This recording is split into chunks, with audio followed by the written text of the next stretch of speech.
The Life of a Book by Brenda Bressan Tomé, PhD candidate in Translation Studies.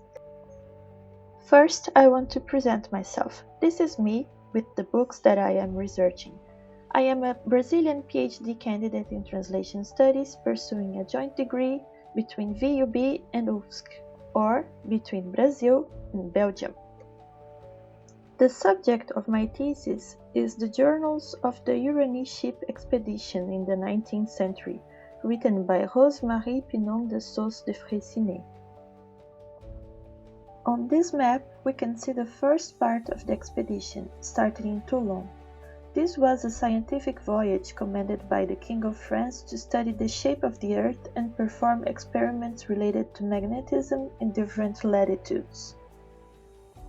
This is the second part of the expedition, on which we can see that they focused a lot in the Pacific Islands, but the end of the journey was with the ship sinking and they returning to France in a different vessel. But how was a woman in a scientific expedition in the 19th century? Well, Rose embarked initially disguised as a man with the help of her husband, captain of the ship, Rose de Freycinet. But it was forbidden for her to be on the ship, so she was erased from official records. I am studying Rose's journals through a theoretical framework in translation criticism proposed by Antoine Berman. In this book, Pour une critique de traduction, Berman proposes a translation criticism model.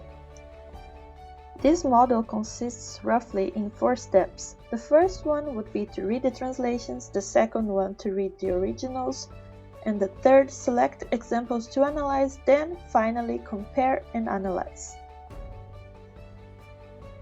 I am reading 3 translations, one from 2011, one from 2013, and one from 2017. The translation from 2011 was published in German by Verlag des Pionniers Publishers. The Brazilian translation from 2013, Diário de Viagem ao Redor do Mundo, was translated by Rosa Alice Mosiman and published by Mulheres Publishers. Then the Italian version was translated in 2017 by Federico Motta and published by Il Frangente Publishers. As for the originals, it is not only one original, rather than manuscripts and originals. Nowadays, we have access to Rose's original letters available at Australian libraries. Here we can see the first letter that she wrote to her cousin. In Australian libraries, we also have access to the manuscript transcribed and edited by Charles Duplomb with corrections by Charles de Freycinet. In this transcription in French, they show notes, corrections, and censored parts by the editor and Rose's heir. This editing process led to the first published edition, edited by Charles Duplomb in 1927.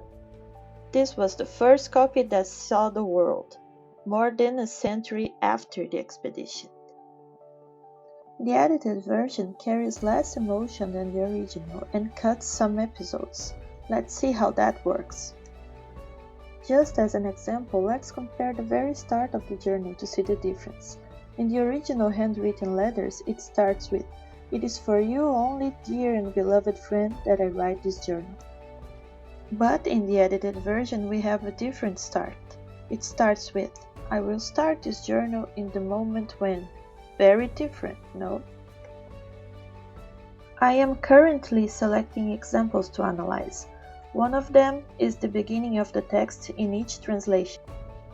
In the German translation, it is interesting to notice that the translator is not indicated in the credits. But comparing the beginning of the translation to the originals, it is possible to say that it was based in the edited French version.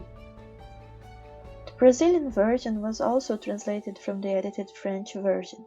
In her preface, the translator says so, and she also says that during her work she discovered that Duplomb's text was edited and censored to be soberer and questions, to be more masculine. The Italian version is based on Rose's handwritten letters, as said by the translator himself. He also says that a lot of text is missing comparing Rose's letters to the French edited version by Duplon. I still haven't finished my work, but I can say that when you start reading critically from translation, the life of a book reveals itself in a broader sense.